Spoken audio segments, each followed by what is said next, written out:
Chapter 16. Make Your Mark. What a turn of events! President Mike screamed across the arena. Koji Koda, his quirk, any voice. He can talk to and command any animal he wishes. Well, he sure is lucky that someone can't keep their bird in check. Midoriya tried not to flinch and arouse suspicion. I'm assuming he means you? Shinso smirked as Midoriya clambered down from his cavalry battle positioning, grinning broadly. And with that, the second round is officially over, continued President Mike. Now, let's take a look at who our top 4 teams are. Midoriya pulled off the 10 million point headband as he gazed around at the ice-covered stadium. In first place, Team Midoriya. Who would have thought that a team with only one Hero Course student in it would come out on top? Soon to be 3, Shinso grinned as Hatsume frantically pulled her various gadgets from him, muttering maniacally about her next move in the sports festival. In second place, Team Bakugo. Deku, you're freaking dead! Kachan yelled from across the pitch, grasping his remaining headbands with one hand and letting off menacing explosions from the other. That's not good, Midoriya signed with shaking hands. In third place, we have Team Todoroki. So close, yet so far. And now Todoroki, too, glared at Midoriya's team from a distance. And in fourth place is Team Uraraka, scraping in ahead of Team Tetsu despite being frozen in place. Being able to nab points without moving sure was helpful. Thank you for helping us, Midoriya sighed, turning to Koda as he signed. Thank you for helping me, Koda quickly replied. Now he'd gotten over the shock of having attention drawn to him by President Mike. We're like team voice quirks, Midoriya smiled. And all of us communicate via sign language, Shinso smirked. And have been mute at some point or another, added Midoriya. Something is seriously wrong with our society.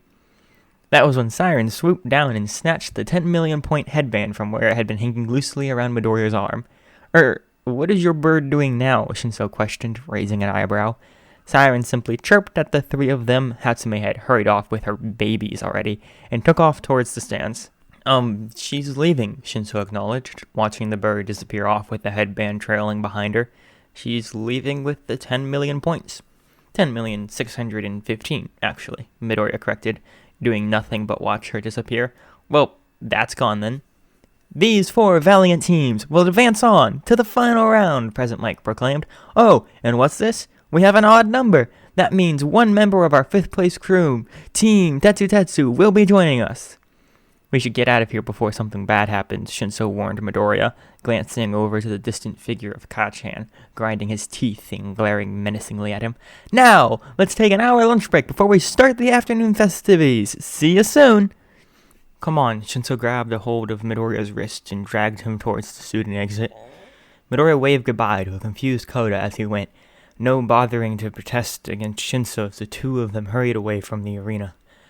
They joined the steady stream of students already making their exit. After dropping off the remaining headband, they hurried towards the cafeteria, unnoticed. The specialized exit from the arena led the students away from the crowds of the sports festival and back to the main school. At least, that was what normally happened. If, however, the audience was particularly keen and were fast enough to get down from the stands, they could hover on either side of the barricaded pathway for the competitors. It rarely happened, particularly for first years. However, this seemed to be just one of those years.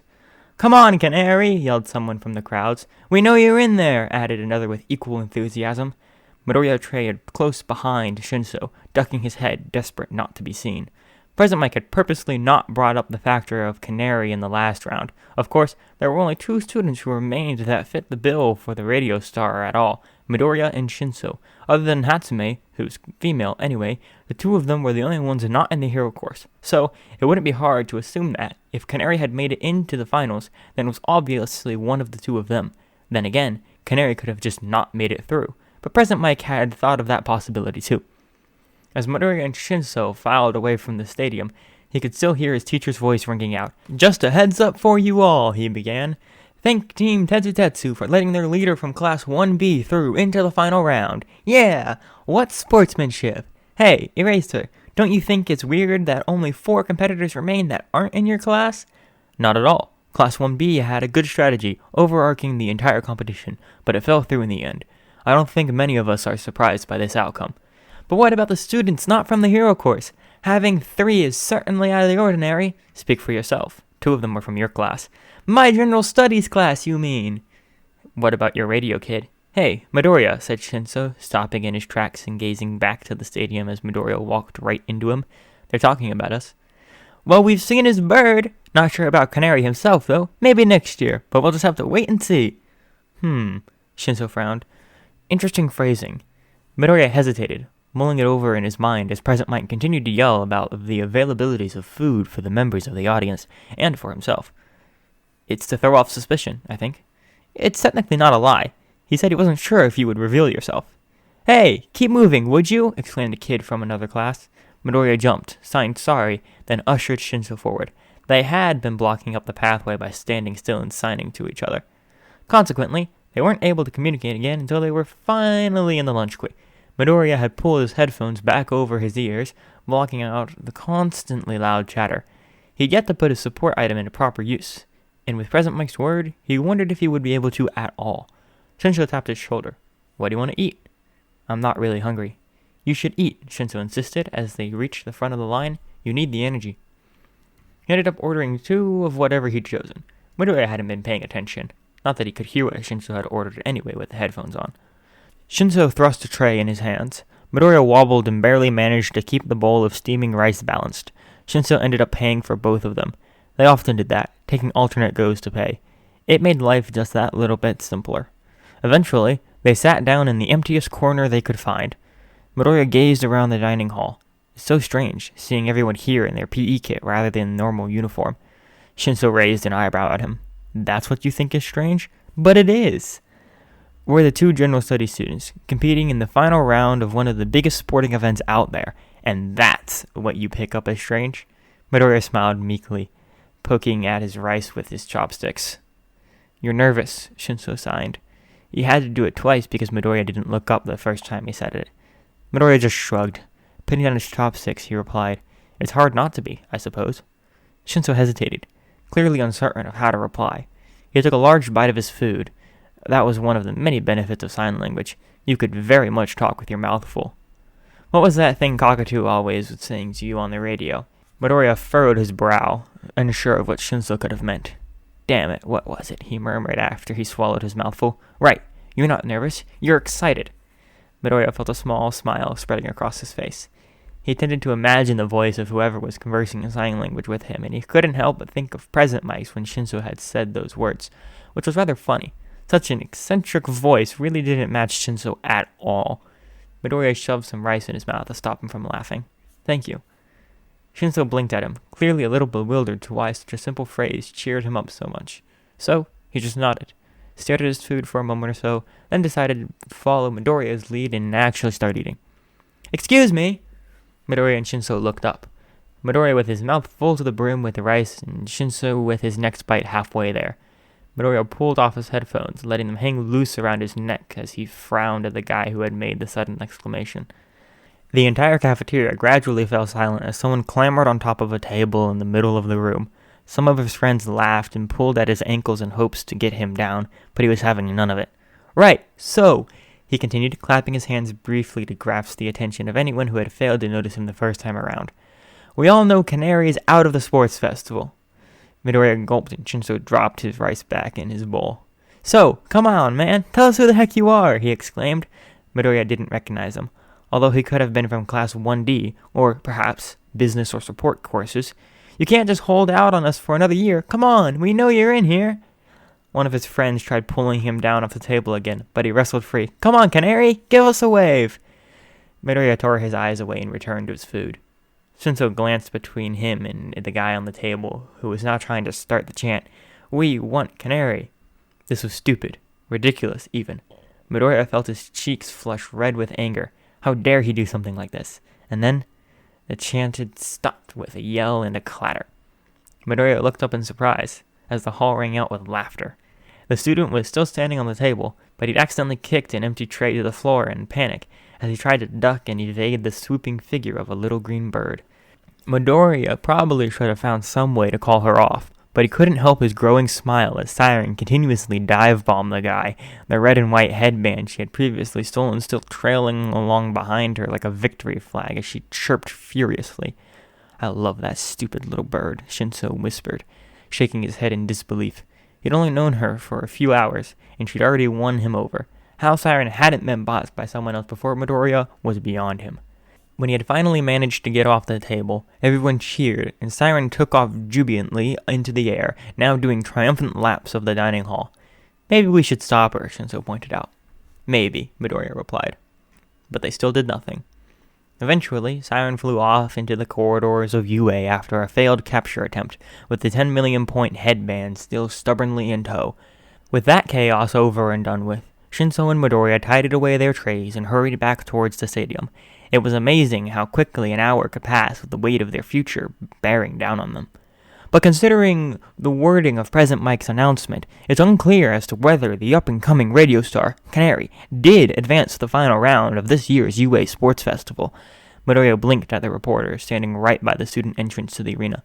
Although the fact remains that somewhere in this huddle of students, now returning to the stadium from this afternoon's events, Canary still remains, and might possibly still use this year's sports festival as a chance to reveal his true identity, perhaps in the extra events before the tournament round.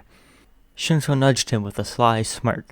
Midoriya shot a look back at him, then grinned wildly at the camera before the reporter, hoping the slightest glimpse his face would momentarily appear in the footage, for the world to perhaps look back on. "It's almost time for the last round," President Mike cried excitably as Midoriya and Shinso followed the other students back into the spotlight. "But before that, good news for everyone who didn't make it to the finals. Since this is a sports festival, we prepared some super fun side games everyone can participate in. After they're over, the 16 students from our top teams will be digging it out, one-on-one in a tournament-style fighting competition."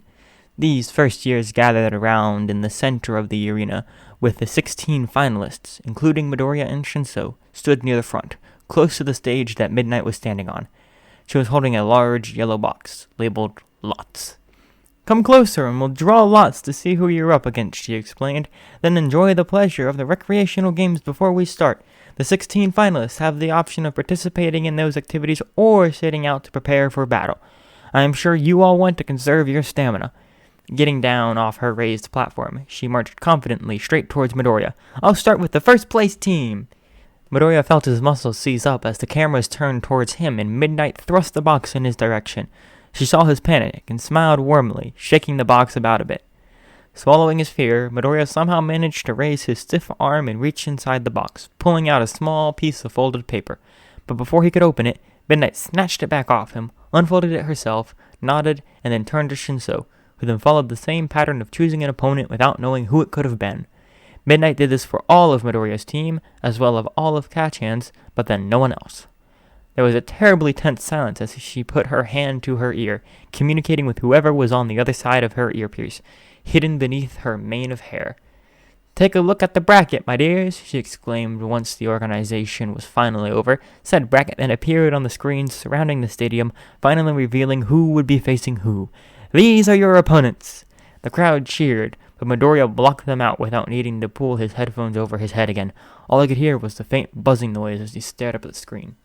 "Canary. Wait, who was that?"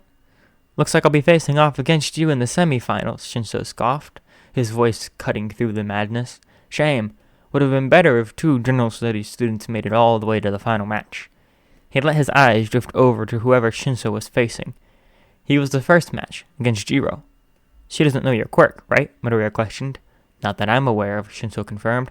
"Sorry, Koda, but you're going down," Mina exclaimed assuredly. Koda looked about as nervous as Midoriya, although Midoriya secretly hoped he wouldn't be using Siren this time around. He'd hate for Mina to melt her. "Oh, hey, wait, Midoriya?" said Mina, hurrying over to him. "I didn't realize you were in the finals." "How could you not?" Shinso gaped, his tone of voice dripping with more venom than Mina could ever hope to imitate. "We won the cavalry battle." Mina frowned at him. "Yeah, but I didn't realize it was this Midoriya. No offense." Midoriya furrowed his brow. What did she mean by that? "Ah, wait, you're that Midoriya. The quirkless mute one, right?" interjected that blonde electric guy, who had now appeared beside Mina. "Hey, man, I'm Denki Kaminari," he finished, holding out his hand for Midoriya to shake.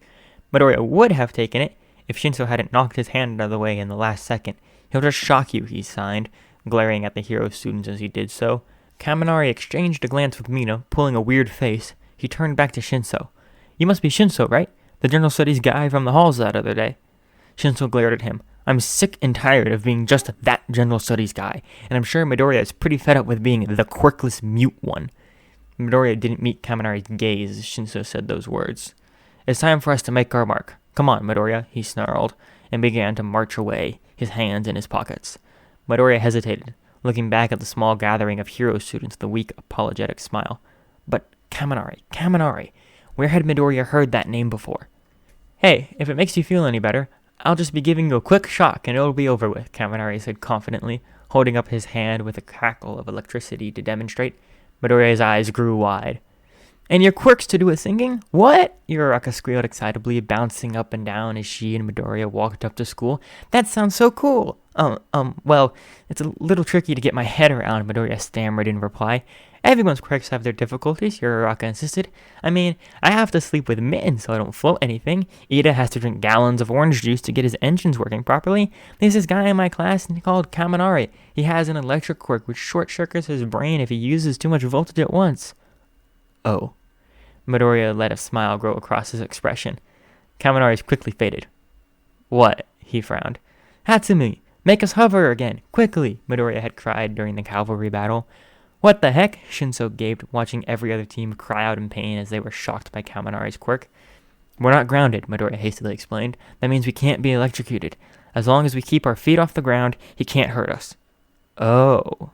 Midoriya's smile grew wider, and without an answer, he turned on his heel and ran after Shinso. He could distantly hear Kaminari's voice as he hurried away. Should I be worried? Maybe he should have been, but for once, Midoriya wasn't. As President Mike's voice continued to bellow across the stadium, Shinso and Midoriya were sitting side by side in one of the waiting rooms, with Midoriya's sketch of the tournament bracket laid out before them. Shinso sighed.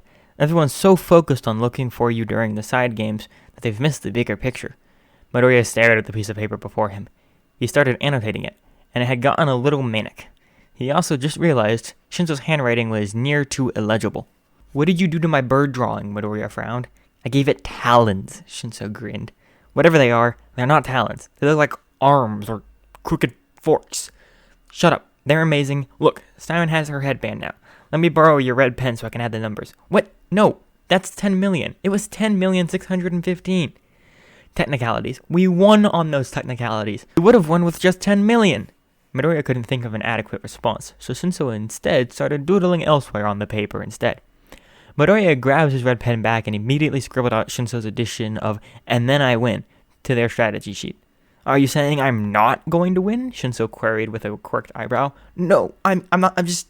You didn't let me draw the arrow to say that you'd be in the final, and it's going to be one of us, so... It might not be, Midoriya protested, waving his arms around frantically as he spoke. I might not be able to beat Ida, or you might not defeat Todoroki. As soon as they speak to me, it's over, Shinso retorted smugly, and I haven't used my quirk enough for anyone to figure that out yet. They might after your fight against Jiro, Midoriya pointed out, or President Mike might announce your quirk. He's been doing that for the hero students so everyone understands what they can do, so... My pessimism is rubbing off on you, Shinso sighed, sinking back in his chair. Midoriya pouted at him. Well, if I get into the final, it's not going to end well. Because you think Bakugo is going to be against you, realized Shinso, glancing back at the arrow on the brackets. They'd been debating for a while as to who would most likely beat who. Eventually, it was concluded that it would be Bakugo, coming out on top and making it to the final round. Biting his lip, Midoriya picked up his pen and added a new note next to Shinso's crossed-out one. And then I die. Shinso snapped up his own pen and quickly drew a line through it. Midoriya slammed his forehead on the table. Shinso pulled the paper out from underneath him. He was busy adding random, snarky comments and adding to Midoriya's scribbles when Midoriya decided enough was enough, knocking the pen from Shinso's hand before he was able to finish writing, "When is a shadow not dark?" beneath Tokoyami's quirk name. Now it just read, "When is a Tokoyami?" Midoriya, you're going to be fine, Shinso insisted as Midoriya picked up the red pen and started writing "ah" along the top of the page, which just turned into an indecipherable squiggle by the end. Shinso confiscated the red pen. I am going to die, Midoriya signed for the second time that day. I'll make sure of it if you keep being this infuriating, Shinso threatened. Midoriya narrowed his eyes at him, and then reached for the only pen that remained in his possession. In the middle of the page, he wrote, How to get into the Hero Course 101. 1. Don't die. Good, that's an improvement, Shinso smirked, before picking up his own pen and adding, 2. Kill Bakugo. Midoriya quickly crossed that out, and then took the red pen back and crossed it out a second time, before finishing with, 2. Don't let anyone die. Shinso grinned. The final thing written on that mess of a strategy sheet was, Basic Hero Essentials, before Midoriya folded it up and shoved it, along with his pens, back in his backpack. See you in the semifinals then, said Shinso, wandering towards the door. Not back in the stands after you've finished? Midoriya frowned. Shinso rolled his eyes as he left. You know what I mean. Midoriya just watched as Shinso walked out of sight, his footsteps echoing through the cold, concrete corridors. Once even his shadow had completely faded, Midoriya pulled the strap of his backpack further up his shoulders and ran in the opposite direction. Each of the 11 first-year classes, A to K, had their own set of seats in the stands, separated from the main audience. They really did have front row seats. There were 2 sets of stairs leading up to them, one from either side, and then a long corridor that ran along behind the seats. Each of the class were only separated from each other by thin stone walls. Midoriya sprinted as fast as he could past the back of Class 1A's seating area, and didn't slow down at 1B's either, only skidding to a halt at his own section with the rest of Class 1C. "Midoriya!" exclaimed Ochi as he hurried into view. "Where have you been?" she insisted. He was about to sign an excuse in reply, but she waved it off. "Rhetorical question. Like I'm good enough at sign language to understand you anyway," she sighed. "But you were almost late." "Come on, Quirkless Wonder!" exclaimed Kisho. His fringe had grown a little longer again, but it still looked like someone had put a bowl on his head and cut around it. Shinso often pointed that out in their secret sign conversations. "We saved you a seat near the front." "Yeah, you deserve it, making it into the finals," added Kisho's twin sister, Kana. "Not that he'll last long," Kaneko pointed out, her cattail twitching as she spoke. "He's against the electric dude, remember?" And they're back to talking as if Midoriya wasn't there. With a sigh, he trudged down the steps and fell into the seat furthest from everybody else, plonking his rucksack on the chair next to him to save a space for Shinso. "Hey, sports fans, are you ready?" Present Mike suddenly exclaimed. It made Midoriya jump. He pulled his headphones on to block out some of the sound as the crowd erupted into cheers. It was much louder now he was up close to them. "After all the action you've already seen, it's time for the real battles to begin. Can you feel the excitement?" Yes, he could still hear him through his headphones. That's how loud it was. Midoriya felt sorry for all the members of the audience who had been suffering through this ordeal the entire time. Our competitors are now on their own. Sometimes heroes have only themselves to rely on. Heart, strength, skill, wisdom, courage. They'll have to use all these things to rise to the top. Midoriya gulped, gazing down at the concrete arena before him. Shinso was down there, standing alone as he waited for the match to begin. And I know it sounds super cheesy, but remember that it's the taking part that counts. The sheer determination of our competitors is what sets them apart from the others. Those who truly try their very hardest are the ones who deserve their place in UA's hero course. Midoriya wondered how much of that was directed at him as he unfolded his strategy sheet once more, his hand struggling to hold his pen steady. The match would be over quickly, no matter who came out on top. But you've heard me talk long enough. Let's finally cut to the good stuff and not delay these finals any longer. From each corner of the pitch, columns of flames dramatically erupted, and Midoriya's mentor appeared on the screen facing him. There were a few drones buzzing around the place. One flew to the side of the pitch, and one to the other, zooming in on the 2 participants of the first battle. The video they caught was shown on the screen next to the one showing Present Mike, so the audience could easily see what was going on, close up or far away. "Welcome, our first fighters!" Present Mike exclaimed, his face disappearing to reveal images of both Jiro and Shinso, showing a large versus sign between them. "No way those earplugs get tangled in her pocket! It's Kyoka Jiro from the Hero Course!" The camera panned over to Jiro as she marched confidently into the arena. Midoriya didn't miss the way she twitched her brow when Present Mike made that comment. "Versus Hitoshi Shinso from General Studies, who really hasn't done anything to stand out yet." Midoriya's heart was beating so loud that he started considering taking his headphones off so it could be drowned out by the crowd's roar. "The rules are simple. Immobilize your opponent or force them out of the ring. You can also win by getting the other person to cry uncle. Ready? Begin!" "So you can just give up, alright?" Shinso glared as soon as Present Mike's ready echoed across the stadium. Jiro pulled a bewildered face at him, but she didn't reply. "I need this more than you do. Can't you lose for me?" "Begin!" Jiro scoffed, stepping forward, about to charge. Fat chance! You don't... Shinso smiled. And that's it. I win.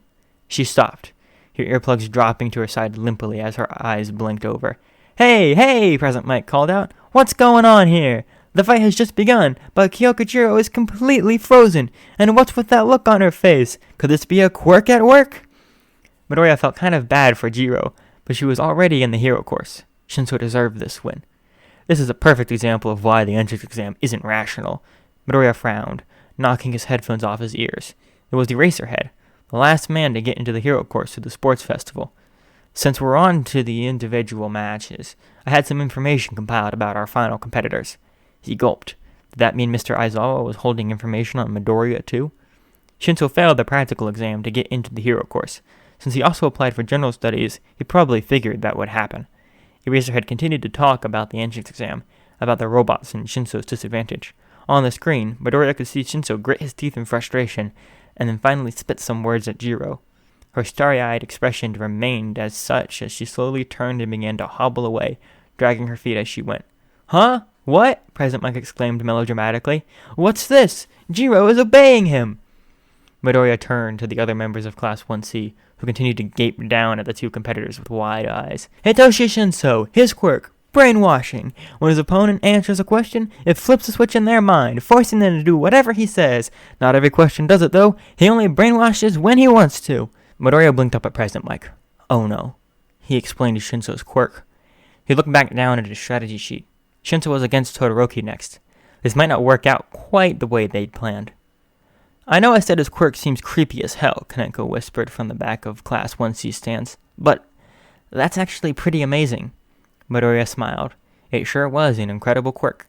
And Jiro's walked right out of the ring!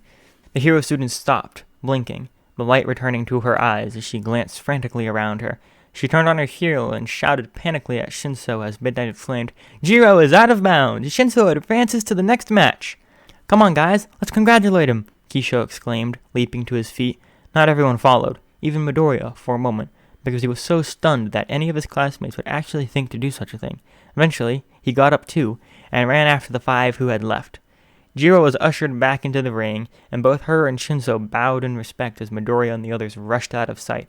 He caught a glimpse of Jiro's expression, though. She was frustrated, that much was obvious, but her sly smile made Midoriya realize that their budding friendship wasn't quite over yet. In fact, it was only just beginning. As Shinso walked down from the stage and towards the exit, Midoriya and the others made it to the stands right above him. Some of the pro heroes laughed as Matsumoto called out to him, You were awesome out there, Shinso! Ochi smiled and waved at him. We're proud of you! You didn't tell us you were that good, added Tachibana. Kisho laughed. Yeah, you're the star of our program. I can't believe you've only used your quirk once before on Kaneko, said Watanabe. Where were you when we needed her to shut up, hey? Shinso smiled at them, a real, genuine smile. Midoriya leaned over the wall so they could definitely see him. Look, they don't think you're a villain at all. Listen to them, exclaimed Matsumoto, unaware that Midoriya was talking too. Midoriya turned to the pro heroes behind him, while Shinso strained to hear too. He decided to sign their words to make sure Shinso knew what they were saying. With a quirk like that, it would be very simple to capture dangerous villains. I wish I had it. I can't believe they stuck him in general studies. Those idiots. Well, there are a ton of applicants each year. I guess some people slip through the cracks. Shinso, did you get that? Matsumoto beamed. It's great, added Watanabe. They think you're incredible. You're go next, Canary, Shinso signed to Midoriya, grinning widely. What did he say? Tachibana questioned Midoriya. He can't answer you, idiot, snapped Ochi. She turned back to Shinso. Come on up and talk to us. We'll help you strategize for your next match. Midoriya waved at him one last time, and the 6 of them finally hurried back to their staging area. Shinso reappeared moments later, and they all cheered. Well, Midoriya just clapped. It had been a while since Shinso looked so happy. Perhaps the last was when Midoriya spoke to him for the first time. Too much standing around! Midoriya actually yelped at President Mike's sudden exclamation, which made the rest of his class laugh as Shinso pulled his bag off the seat next to him and sat down. Now, welcome to the ring, our next players! Whoever wins this will be your opponent, Midoriya reminded Shinso. We already know who's going to win. He's got skills, but at the expense of some really creepy elbows. From the hero course, it's Hanata Zero! Cruel, Kana muttered. versus someone who's been front-running this entire competition so far. He's way too strong for his own good, and rightfully got into the hero course based on recommendations. It's Shoto Todoroki! Midoriya leaned forward, desperate to see as much as possible. Yes, he was pretty sure Todoroki would come out on top. If Shinso was defeated, then there was a possibility that Midoriya would come to face him too. He needed every asset he could get. Analyzing Todoroki's quirk was his first step. And now for the second match of the finals. Ready? Begin! The match ended in less than 20 seconds.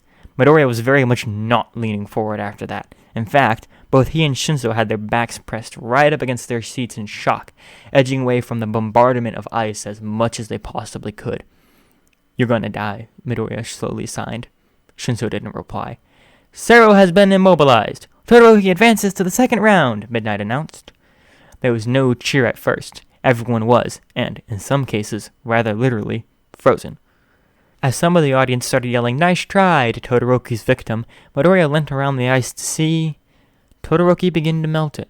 So, he was right. Todoroki could use fire. It would make sense, as the son of the flame hero, Endeavor, for him to have such a power. Everything about Todoroki seemed to scream that he had a dual ability, half hot, half cold. And the ice, it only covered the left side of Todoroki's body now that he used it. Yes, an equal split down his middle, like his hair and his eyes, and that scar. Something was wrong here. Very wrong. Why hadn't Todoroki used his fire offensively, or even defensively? It could have been such a huge asset in the previous rounds. Midoriya bit his lip as Present Mike announced that they would have to take a short break as they removed the sheer volume of ice. But after that, "You're up," Shinso signed. Midoriya could see his hand movements in his peripheral vision. But he couldn't just take his eyes away from Todoroki. For some reason, in that moment, he just looked so sad to him. And Midoriya knew what that felt like. He had to do this. He had to beat Canary, and then whoever came out on top of Iida's and Hatsume's match too. If Todoroki defeated Shinso, then Midoriya had to be the person to fight him next. He just wanted to help him, somehow. Midoriya had never been very good with his words, but maybe things were different now. Good luck, Midoriya, stammered Ochi as he got to his feet, struggling to get past the ice that had obstructed his way out. "Yeah, good luck," repeated Matsumoto. He nodded to them, and slowly made his way down from the stands. There was no need to hurry. He took a deep breath as he stood waiting in the corridor before the stadium. The air was cold. Midoriya untangled the wire hanging from his headphones, and then rearranged the device that had been hiding beneath his shirt from the beginning of the sports festival. Strapping it to the top of the fabric, he turned it on and flicked through his arsenal for one that he prepared for, the song he was so thankful for, one of the songs which had started it all. He listened to it far too many times before he heard Present Mike's voice ring out, halfway through his song. "Welcome back to the finals, everyone! Sorry for that long wait." Midoriya gulped again. He had been thinking, and no, he wouldn't activate his microphone the first time around. One step at a time. "The insane amount of ice! Tweet, tweet! Siren!" Midoriya exclaimed, turning on his heel to see the Canary sitting before the small pile of cloth that was the headband which she refused to give back. "What are you doing here? Tweet! I have to go on now, and no, you can't help me this time. I have to do this alone. The only match you're allowed to help with is Koda's, but be careful with that. Chirp! You have to stay here and wait until I get back, or go see Shinso, okay?" Midoriya insisted, making sure his headphones were fastened securely around his neck. He wasn't going to be wearing them this time around. He didn't need the music. He didn't need the power to last long or to be that strong. He'd practiced this particular ability enough for it to activate quickly and for him to be good at controlling it. But he had his playlist ready, just in case something went wrong. "It's time to welcome new competitors! See you soon, okay?" Midoriya said to Siren. And then with one final, deep breath, he stepped out into the arena. "It's the boy with the electric personality, Denki Kaminari from the Hero Course, Class 1A!" Present Mike exclaimed as Midoriya's opponent stepped up onto the pitch, smiling confidently. "Versus our resident genius with some of the highest scores in UA history on our theoretical papers, it's Izuku Midoriya from General Studies, Class 1C!" "Like I said, it'll be over in 2 seconds, Kaminari exclaimed, giving Midoriya a thumbs up as he reached to the top of the stairs to the raised stage. This was it. He was finally here. "Ready?" Like Shinso said, it was time for him to make his mark and go beyond. "Begin! Plus Ultra!"